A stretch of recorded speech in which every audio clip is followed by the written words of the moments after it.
welcome back to this channel.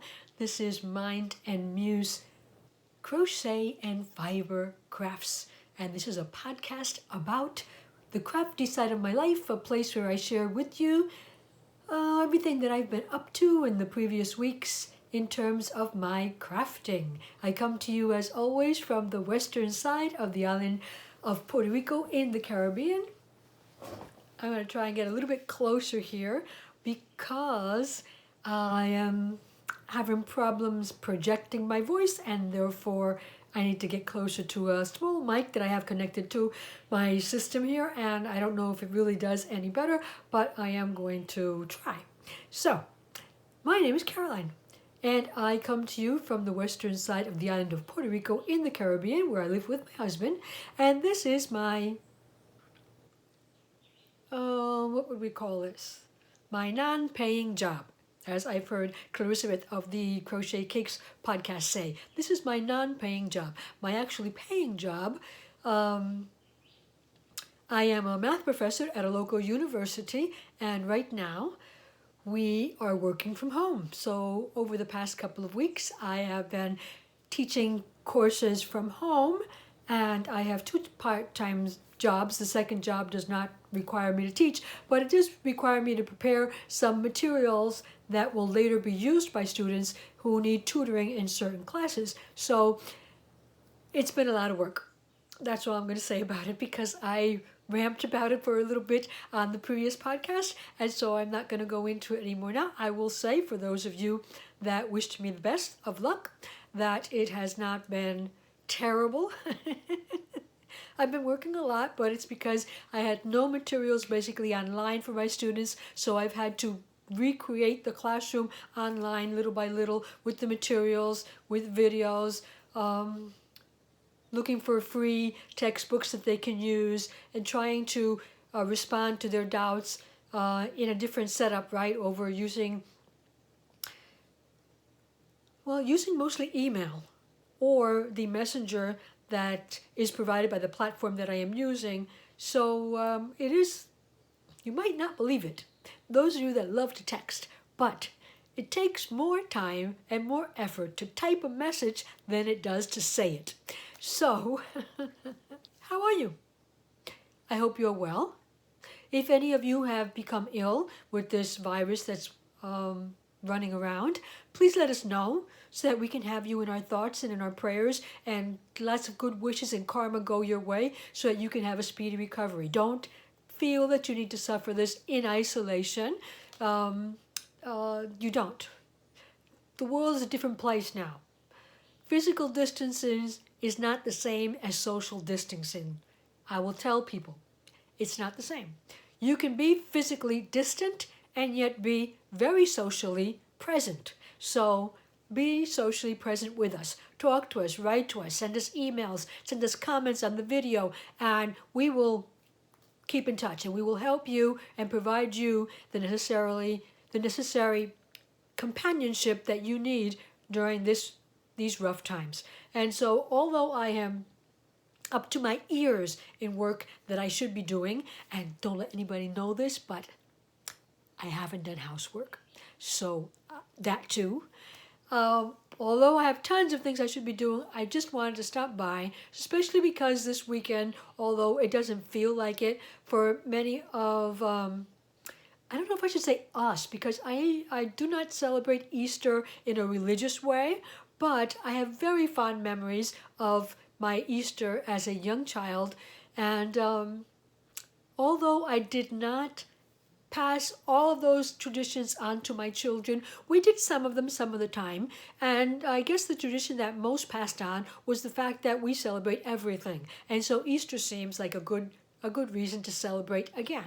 And so it was a time while my mother was alive that we would still get together, and I would make cakes in the shape of a rabbit, or I would make special food as imitating what my mother used to do when we were young. Now, I don't know, maybe you all have a special food associated with this holiday if you celebrate it, or if you don't celebrate it, surely you might remember that some foods are only available during this time of year. So even though you don't celebrate it, you look forward to it because there were certain foods available. And I always remember the roast beef. Now it's been many, many years, well, many, many years ago. Before I got married with my husband, my current husband, we became vegetarians. And so I was already not living with my parents, or had already been not living with my parents beforehand. So it's a tradition that I had lost. But one of my favorite things to remember is the roast beef that my mother would prepare for Easter Sunday. We were a family of 11, so having roast beef wasn't something that we could have a lot. It was a very special occasion when we had a roast beef or a turkey, or maybe even fried chicken, I don't know, because there were just too many of us and too many mouths to feed. But I always remember that. And I also always remember the very hurtful times. I am the youngest of 11, so my older sisters had a lot to say about what went on around the house, about how we celebrated our traditions, about what we ate, what we drank, the names that we got from our parents. They had a lot to say in all of those things. So one year I will remember that somebody brought home the idea of having a ham with pineapple. Now, I don't know if this is your favorite food. And if it's your favorite food, please forgive me. But it totally ruined Easter from there on. Because my mother then had the option of making either ham, which you could buy in a tin, in a can, and it was very cost effective for a family of 11, versus the roast beef that was mostly very expensive. So my older sisters might not remember this, but I do, and they totally ruined Easter time for me thereafter. If any of you are going to have roast beef for Easter this year, please remember me, keep me in your thoughts, and I wish you the best roast beef ever. Well, so those of you that celebrate in any way or that just like this season because it's associated with marshmallow candies that you like, or chocolate covered eggs that you like, or the bunnies that you can eat, well, have a happy weekend and enjoy yourselves.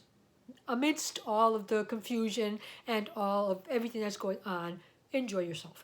And if you are unable to enjoy yourself because you are unable, as most of us are, to reunite with family outside of our houses, right, trying to keep this quarantine and see if for once and for all this virus gets under control, then I wish anyhow that you will have a very nice day, even if it's on your own. Even if it's alone in your apartment or home, think of something that there's probably a movie that you can watch that you associate with this time of year. There might be some type of bread or some type of pudding that you can bake up that reminds you of this time of year. Find something to help you remember the good old days. And hopefully we'll be back to those days soon. For today, I probably have babbled on so much during the first couple of minutes because I really don't have a great deal to share with you. Heck, I haven't even gotten a haircut. Did you see this hair? I mean, I haven't been able to get a haircut, and I probably won't be able to get a haircut soon. And so, yes. But I can share with you as part of my Walking the Talk section, which is a part of this recording where I talk to you about things that I have made in the past and how they're wearing out, what they still look like, and how I wear them, etc. And so I am bringing to you today this necklace, earrings, and bracelet set that I put together. Oh, I can't even remember how far back. But it was very far ago, years, maybe 5 or 6 years. But I have always liked it, even though I'm not a big fan of bracelets because I don't like my hands any longer. I think it's a very beautiful bracelet. It was woven together using various strands of freshwater pearls on one of the strands and turquoise colored seed beads on the other, combined with golden seed bead cylinders, and I've got 3 strands here, and every once in a while the 3 strands are meet and unite within a glass bead or a metal, in this case a metal shell. And so it goes around like that, the 3 strands filled with pearls and seed beads connecting with a bead, and then continuing the 3 strands of pearls and seed beads, and then connecting with a metal shell. And it's the metal used in this was gold metal, and yes, it was, I always found it very pretty. The thing I disliked most about the entire set, I have to say, are these large glass shells that I had to use because I ran out of the small metal shells. I didn't have any more, and I couldn't order any more. I couldn't find any online. So there should have been 2 metal shells here and 2 metal shells here. I just haven't brought myself to take it apart and put it back together again. For the most part, if you're wearing the bracelet, you really can't see those shells. But yeah, I would like to redo definitely like to redo the necklace using smaller beads here. But it always reminds me also of summer.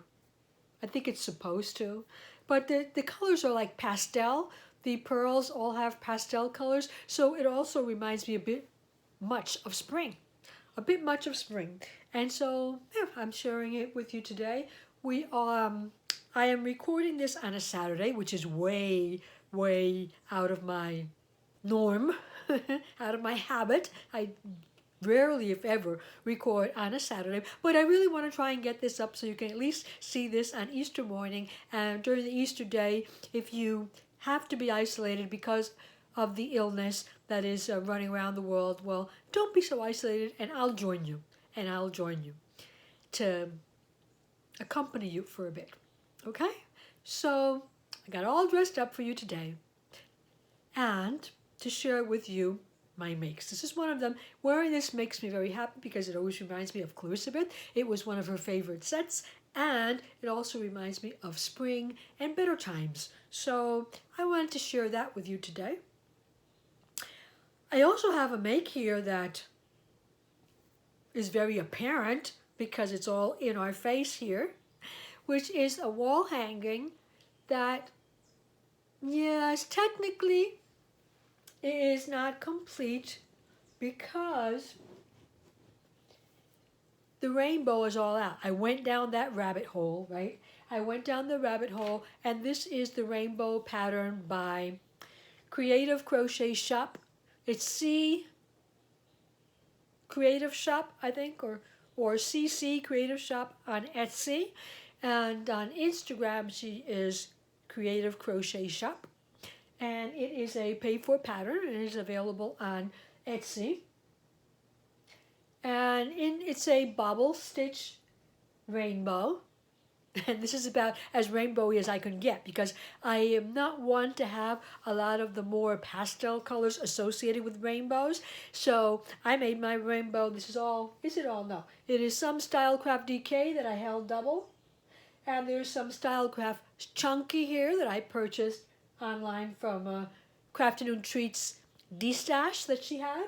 And then there is this one here, as the turquoise one is mandala. It's mandala, one of the colors from a mandala ball held double. Again, this is the Chunky from Stylecraft. It's lime color. This is Red Heart Super Saver, obviously orange. And I also believe it is Red Heart Super Saver. I'm not sure because it didn't have a ball band, but I think so.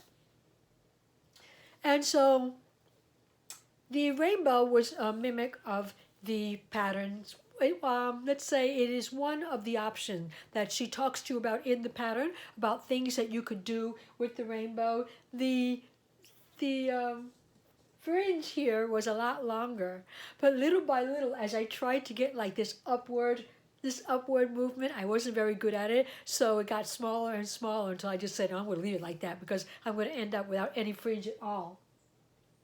And I noticed that in the one that she provides, the fringe is on the other side. It might be the picture, right? The picture coming out the other way, I don't know. But the reason that mine is on this side is because all of my yarns ended here. And so instead of hiding them, I just made my yarns part of the fringe. And that way I didn't have to hide any yarns. Then I saw online the pattern from Cherry Heart, from Sandra of Cherry Heart.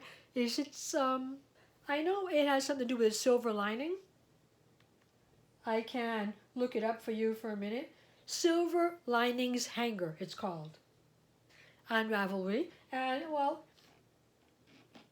I'll show you what I mean. Let me see if I can. I'll show you what I mean by my rainbow being backwards, but I don't know, because now it's going to be backwards in the camera. And so, but yeah, look at, there's hers, and there's mine. So, yeah, I don't have very good lighting in here today, and so I don't think the camera is portraying those colors as best as possible. But this was the one that was put online. It's more like a crayon box color. And then she's got here a pot of gold that I didn't make because later on I saw the pattern come out by Sandra of Cherry Heart. Her pattern was for free. I don't know if it still is. And in her pattern, she includes, the pattern is actually to make a hanging. So you would put cardboard on the back of your rainbow, and you would like hang it like a bunting, or hang it from the walls or whatever. And so this is her version from her pattern. Whoops, sorry about that. It was a free pattern. I don't know if it still is. But notice that, I'll see if I can get a smaller picture here. Notice that it includes, nope. Well, here. It includes, oh, stop touching the wrong thing. There you go. It includes 2 clouds and a sun that I have yet to make. And so with the sun, I would consider this my wall hanging complete. Just haven't gotten around to it. I really wanted to have this finished by today. Notice that she shows you how, it's always a problem with the glare of screens, because I always forget to fix the brightness. But here you go. And so you can see her rainbow, and she's got 2 clouds and the sun. And then she explains to you how to cut out these cardboard pieces to put at the back. So let's say if I wanted to do this, I would place them on a piece of cardboard. I could outline them and just cut 1 piece of cardboard to put everything, to glue everything on so that I could hang it up. That's probably what I'll be doing once I get the sun done. I really want to get that sun done because I have it on my wall. This is a bulletin board that's in my craft room. And so I see it 1,000 times a day, and the first thing in the morning, and it really has been a sight to look at over these past days when you're always asking yourself, when is this going to be over? Oh dear, can it? The news is so overwhelming, and you have to ask yourself, will this come to a stop soon? And so having that rainbow on my wall has actually made getting up every morning a bit brighter. So if you haven't done so already, go ahead. Go for it. Fall down the rainbow rabbit hole. Who cares? I mean, it's fine. And have it around you for as long as you need it. And when you don't need it any longer, I would say pass it forward, because there's always somebody in need of a rainbow. Well, so that was, I believe, the first project that I worked on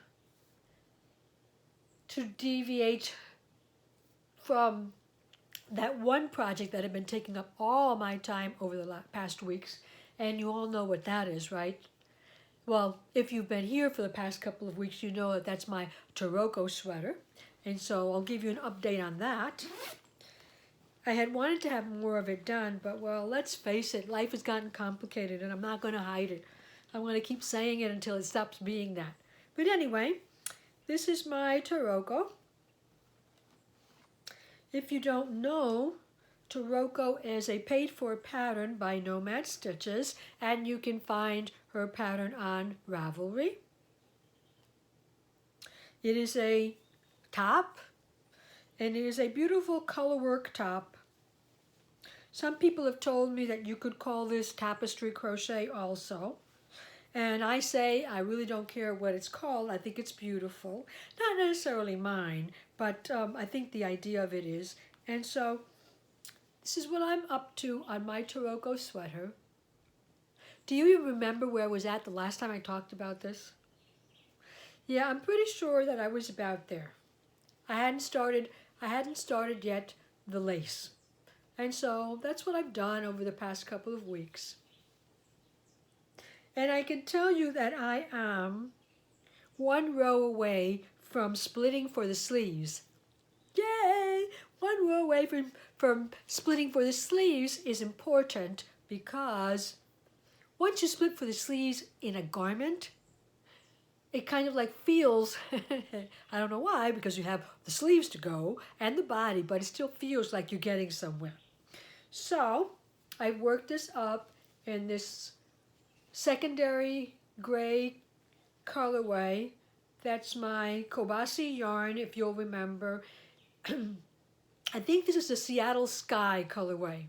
It's Seattle Sky, and so that's my secondary color that starts at the neckband, and goes down into the main color, which for me is the same Kobasi yarn, which is a finger weight cotton, bamboo, and silk, and it's also got some elastic in it. And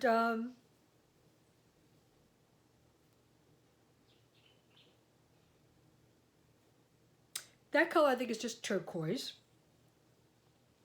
And my third color was a lace weight merino. No, is it Polworth? It's not that either. It's British Falkland merino, 100% British Falkland merino in lace weight, and it is called Magic May Happen, and which, as you know, I am a sucker for names, so I had 2 of those lace weights, and I used 2. Although I will tell you right now that that lace weight was plump enough that I could have just used 1. And I think it would have gave the garment a better drape, and it would have made it less, since you carry your yarn in the back of your color work, it would have made it less heavy, the garment less heavy, but you know, live and learn, that's the way it is. If I ever make it again, I won't use the lace weight double. I'm going to please you once again.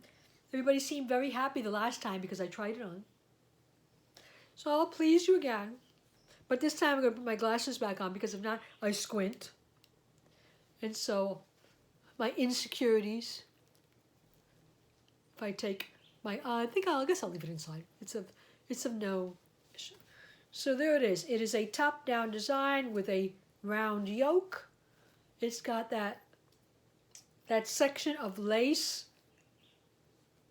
slightly before you split for the sleeves, and then it will have that lace weight again more to the bottom.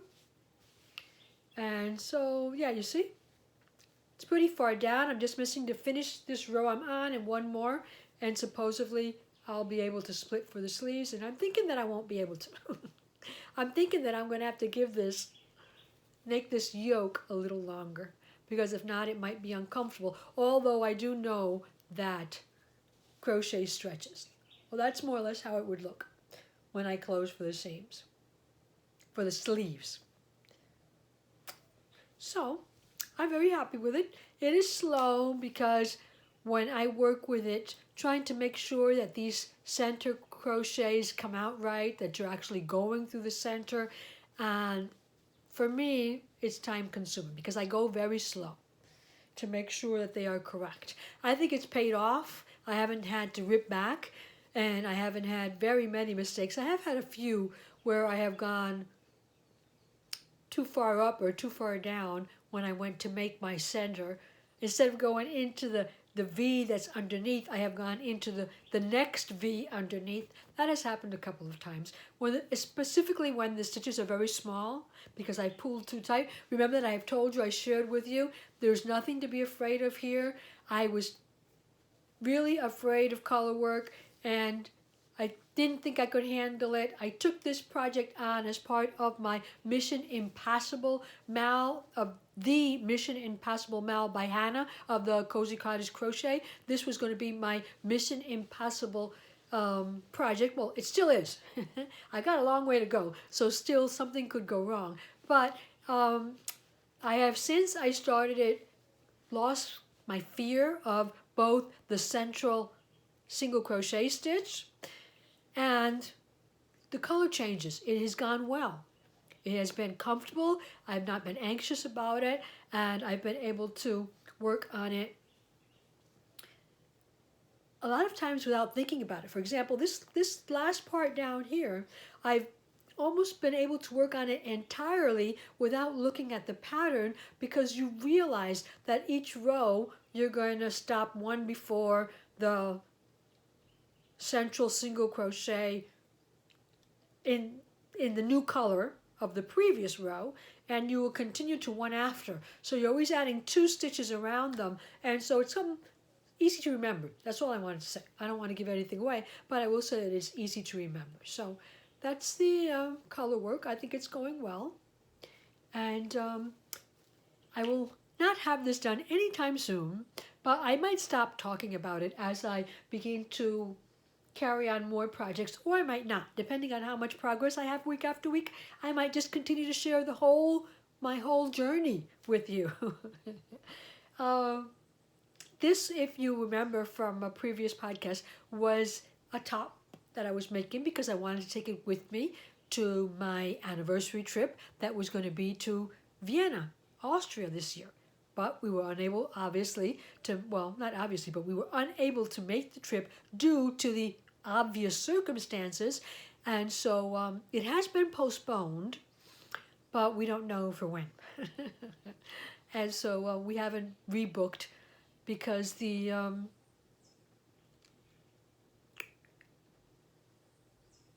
company, the airline company was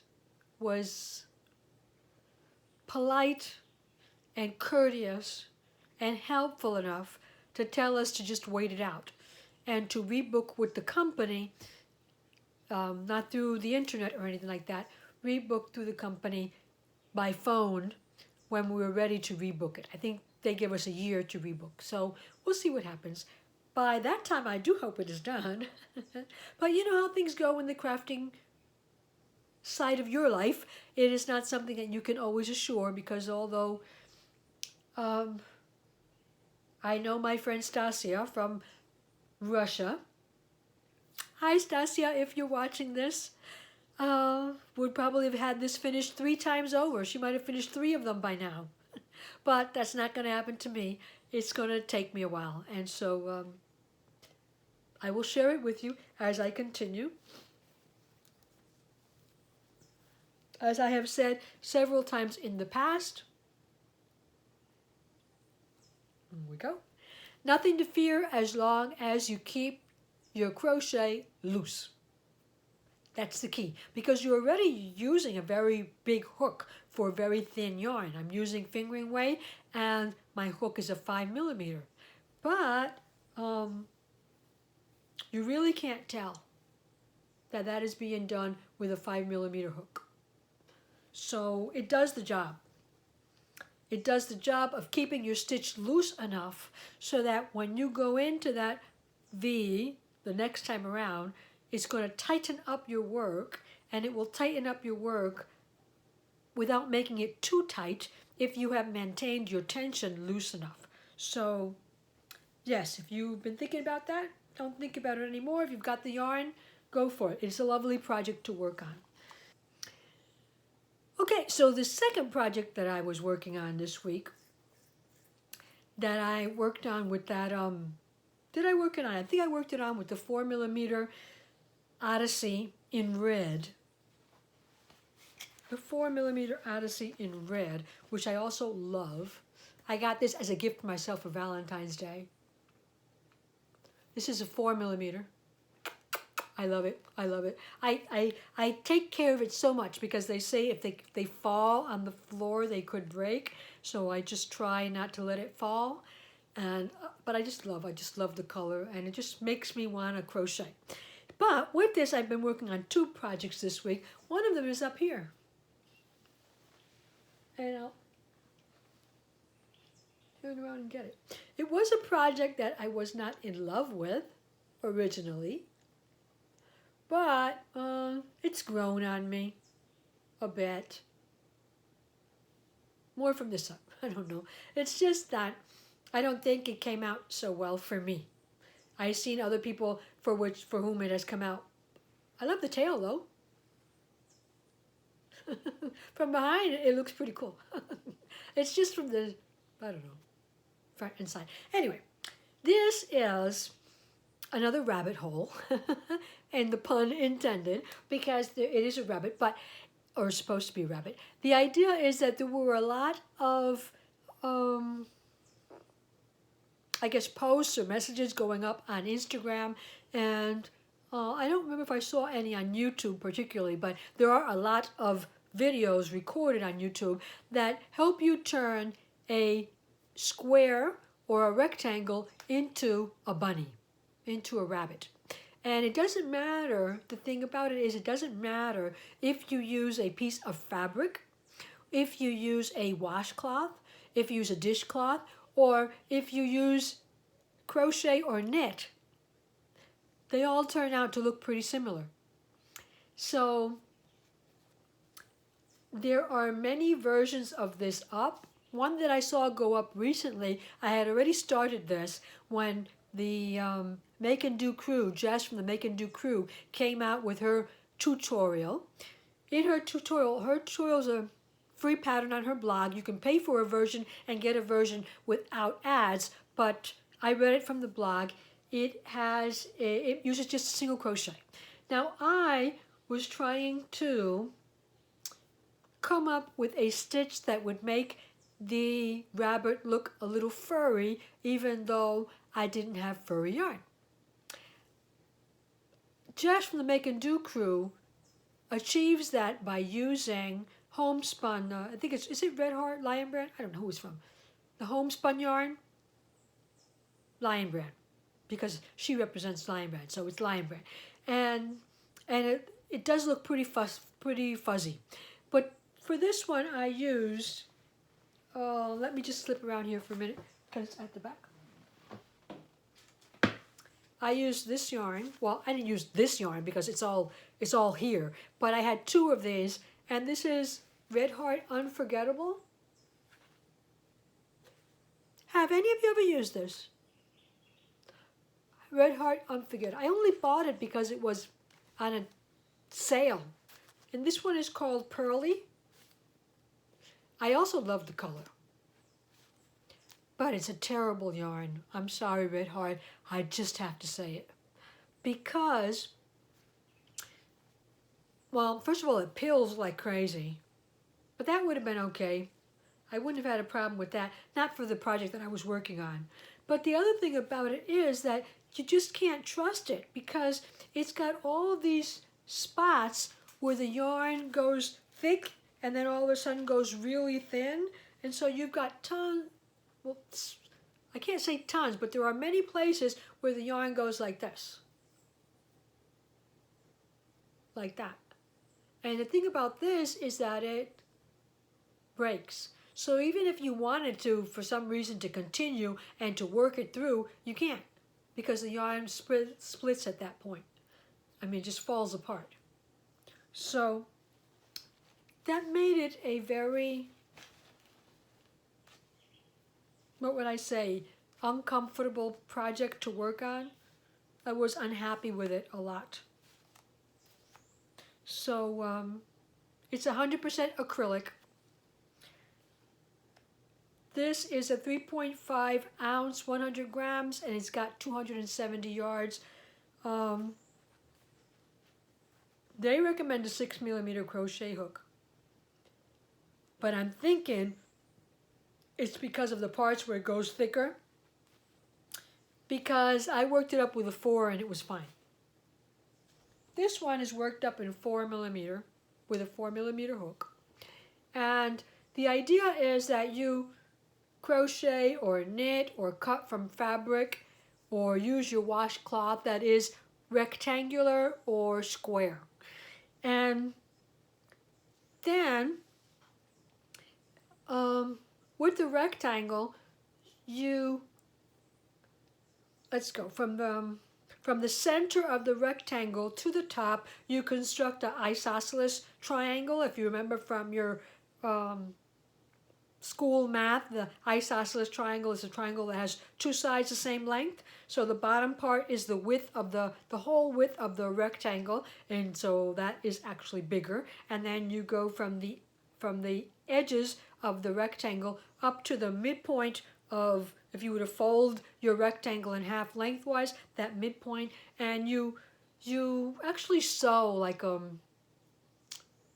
what do they call that? A running stitch. Just do a running stitch or basting if you're into sewing terms, a running stitch, and then you pull on that, and that is going to gather, and that gathering forms a ball that you stuff to form the head, and the sides form these ears. Then at the back, you take up a seam all the way down to the bottom, and you sew it up down here too, after you've stuffed it, of course. Okay, and so I thought it was cute. It was a cute idea. It wasn't executed very nicely on my behalf, but it was cute at the time. I always think that with these types of things, faces are really important, and I forgot to put my face on before I stuffed it and closed the hole, so I put the eyes on after, and I might not have put them at the right place, or the nose. I think the nose had to be further up in order for this to be a rabbit-looking face. So when I put it to the side, it looks a little bit to me like a panda. But anyway, I just wanted to make sure that I came on today and I shared it with you, because if you're looking for some sweet project to do with your kids for Easter, this is one. It's very simple. You don't have to crochet. You could crochet, of course, the rectangles while your kids are asleep tonight and do all this together in the morning if you're that fast a crocheter. It took me ages, and I think I even ended it before it was actually done because of the fact that I was dying to get it over with. But if you're a fast crocheter, you might be able to get it done in a couple of hours. And if not, you could just use fabric. Like I said, you could even use an old t-shirt that you just cut up into the sizes recommended. And if you go to any of the tutorials that are on the internet, they'll give you the size of your rectangle needs to be. So the stitch that I used was too open a stitch. Notice you can see all the stuffing going through that. Because I think it's sometimes called the lemon peel stitch, where you do a single crochet and then a double crochet and just keep on going on like that. And so that's the lemon peel stitch, I think. And it was too open on the head, at least. On the body, it doesn't look that open. I'll tell you why. Because the rectangle was quite long, and I didn't like the fact that it was giving me such a long rabbit, so I folded it back up. Instead of tearing it apart, I folded it back up into the rabbit to give it like more volume and to make it fluffier. And plus I wasn't going to rip it out. So that is why you can't see the stuffing through the body, but you can see it through the face. But it is a lovely project to work on with, you can also, you don't have to put these on. If you had kids that are going to put this in their mouths, I wouldn't. I don't have children. They would just hang it around, because if you look at Jess's pattern, she tells you to embroider it.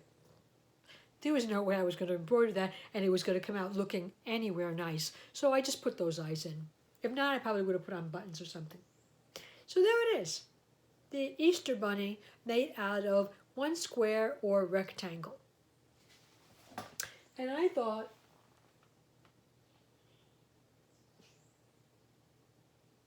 oh, no idea why it will no longer stay there. It liked being on camera with you guys. Okay, so this is what I have left from that whole ball. I probably could have made a very big rabbit and use it all, because it won't be much good for anything else. It's a really bad yarn. So it has to, maybe I'll make another one. Maybe I'll make that little one a mom or a papa rabbit and just use up that yarn. Well, there's a saying in Spanish that my mother used to say. I think it goes something like, al que no quiere caldo se le dan dos tazas. Something like that. If I were to translate it literally, it would say something like, if to he who does not want soup, or he who does not want soup is given 2 cups. He who does not want a soup bowl is giving 2 cups. But it's a literal translation. Of course, there probably is already something in the language that you speak, which obviously English is not the language that I speak, right? There is probably something similar that you know. The idea is that when you're trying to avoid something, it usually comes back twice folded, 2 times over. And that's what happened to me this week, because I started doing my rabbit with that yarn that I was very unhappy with. And then, for some reason, while working on the Taroko, and as I have said many times, well, I said many times in the past podcast, it's not something that I can do at night because my husband likes to watch TV in the dark. But anyway, I started working on another project because Hannah from the Cozy Cottage Crochet published this week her November beanie. And I had been so much in love with that hat ever since she first showed it. And I was so happy that she was able to get the math done. And it turned out so beautiful. I can, if you haven't seen it, then you need to go see it. You can check it out on Ravelry.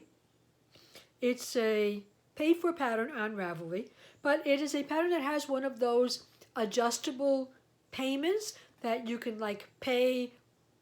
I don't know if you would say pay what you want or pay what you can.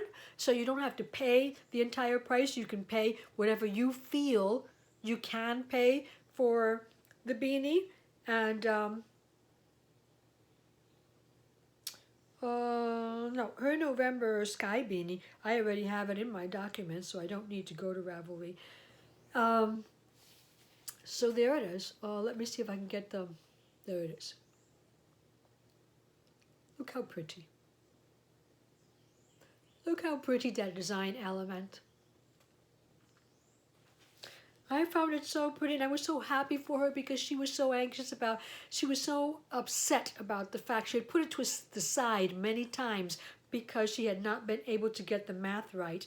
And now she was able to, and that made me very happy. First of all for her, because I know what it feels like to be able to victoriously accomplish something. And second of all for me, because I was going to be able to have such a beautiful pattern. It can be made as a slouchy beanie or not. And it can also be made as a very slouchy beanie or not. It's got, I think, 3 sizes.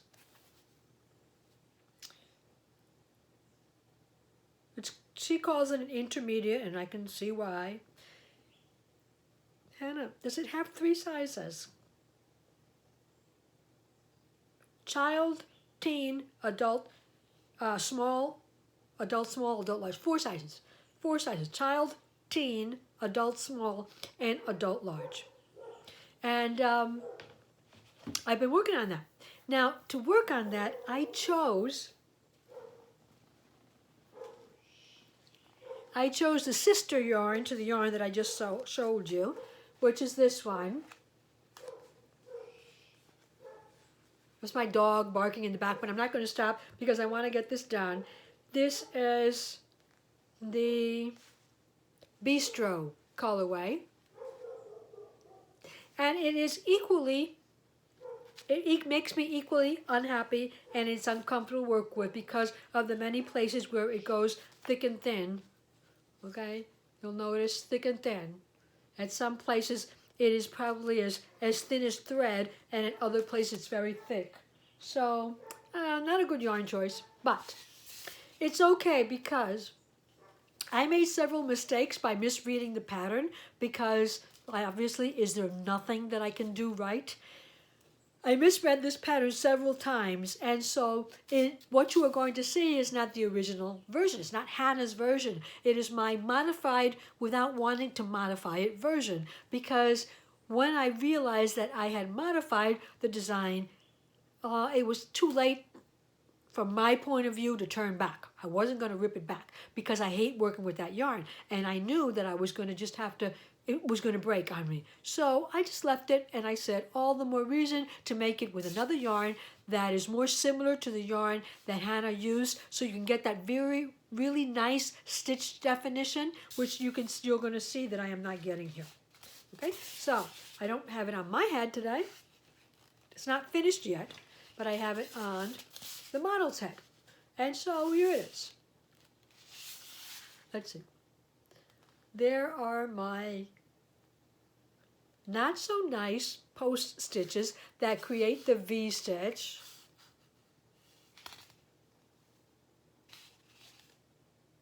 And so it goes all the way around. Sometimes you work on the front of the garment, and sometimes you do work on the back, which is one of the things that I did not realize until halfway through. Then I ripped it back. I did rip back because not working from, turning to work on the back makes the texture look different. Makes the texture look different. But yes, the reason that I was insistent on wanting to work all the way around on the front was because I dislike back post double crochet enormously. I don't mind front, but I dislike back. So I didn't want to have to do back post double crochets. And so, but I kept reading the pattern, and I kept saying there's no way that I can do a front post double crochet if I'm on the back side. Of course, I hadn't read it correctly. It did say back post, it didn't say front post on that round. And so I messed up. But I had already messed up previously because notice my brim is single crochet in the back loop only instead of what she used. I didn't read, people. I didn't read. I didn't want to break that up. So I left it like that. And again, I said, the second one I'll make better with a nicer yarn. This yarn, it doesn't look particularly bad, but I don't think that I get the stitch definition that Hannah gets. Nobody gets the stitch definition that Hannah gets because Hannah is such a tight crocheter that her stitches just look marvelous. And I'm never going to get that, but, Plus, I also didn't realize, and you probably are seeing it too, that this Bistro Unforgettable yarn is sort of striping, which is something kind of incredible for crochet, but it is striping. And it's an even stripe. It's like I can't tell where the stripe ends and the new one starts. I'm not seeing the jumps. I don't see the jumps. And so, yes, it was, it's a very nice make. I should have had it done already had it not been because I was right where I was now when I ripped it all the way back because I realized after a conversation with Hannah that I was supposed to be making back post stitches at one point, and so I ripped it back because I want the texture to look very similar to hers. I am at the point where I'm only missing 2 more rows, another post stitch, and another round without the post stitch, and I will be ready for the decreases. And so I'm making the slightly slouchy version. I think it's going to look fine. I think it's going to look fine. You know how I am a sucker for enabling you guys. I am an enabler. So I'll put it on so you can see that even though I messed up with the brim, it still fits. Not tight.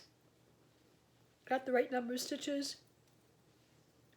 And it's going to look nice. I mean, it's not going to look as nice as Hannah's, like I say, because this is a very bad yarn. But there you go. Having a bad hair day, and I just made my bad hair day worse. But I like it. I like the lined up V's. Good work, Hannah. I love this pattern. I think I see several of these in my next Christmas giving. My next Christmas holiday giving, several people are going to receive this hat. The only thing I think that I need to work on, because Hannah has a very tight gauge, but I don't. And so when I make my posts, I get these big holes. I get those big holes, not all the time, but on a lot of them, because I really have to remember to tighten up before I make that post. And it doesn't, and even when I try to do it, I always end up with that last stitch, the last part of the post stitch where you go through, being a lot bigger than all of my other stitches. So if you have any recommendations for that, let me know. I would be very nice to hear from you guys and tell me what recommendations, so that when I make this again with good yarn, I won't see all those holes. But besides that, I love the design. Well, you know what? Even this striping couldn't kill Hannah's design. Even this bad yarn couldn't kill Hannah's design. So isn't that good to know? Isn't that good to know, Hannah, that even this terrible yarn could not kill your design? So that was a project that you didn't see the last time, and I started, and I should have been finished by now, but like I say, I mean, life gets complicated. Well, there was another rabbit hole that I went down, and I don't know if you have all been listening to all the diverse discussions about masks, whether we should wear them or whether there's no need for them, or whether we're making a big issue out of nothing or whatever, whatnot. I don't know. I don't know if you're in agreement with that or not. I know that I have 2 health conditions that make me very vulnerable to this virus. And so I do not want to contract COVID-19. Of course, I'm sure nobody that has gotten it would have wanted to contract it, but I definitely do not. So I am going to protect myself. I do not leave my home. I have not left this house for over 3 weeks. My husband is doing the shopping, and at some point I may have to come in contact with other humans, so I went down the rabbit hole of sewing my own mask.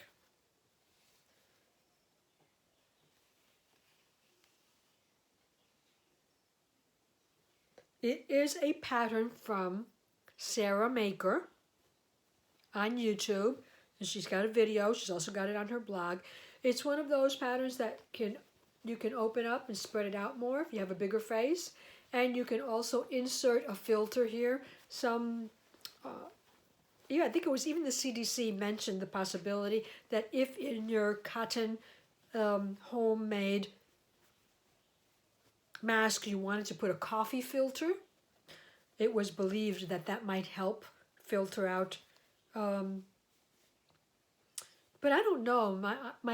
my understanding is that what you're trying to avoid is passing air droplets, water droplets, to other people and to other surfaces that other people can touch and then bring to their mouths or to their eyes or to their nose and have the virus enter their bodies. So this is protection for me as much as it is for whoever I'm going to be talking with. And so I'm not putting it on because I have gook on my lips, and this is actually gook.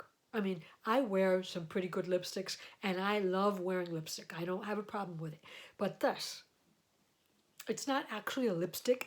I found a lip balm around, a clear lip balm around there, and I didn't like it, and so I put a little bit of lipstick on top. But the lip balm must be too old because it tastes terrible. Anyway, I don't want this to get dirty, so I am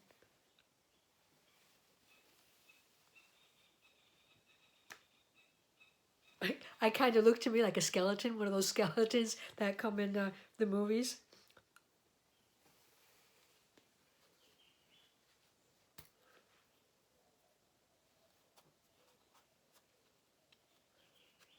So I can cover up as much as I want and not talk to anybody.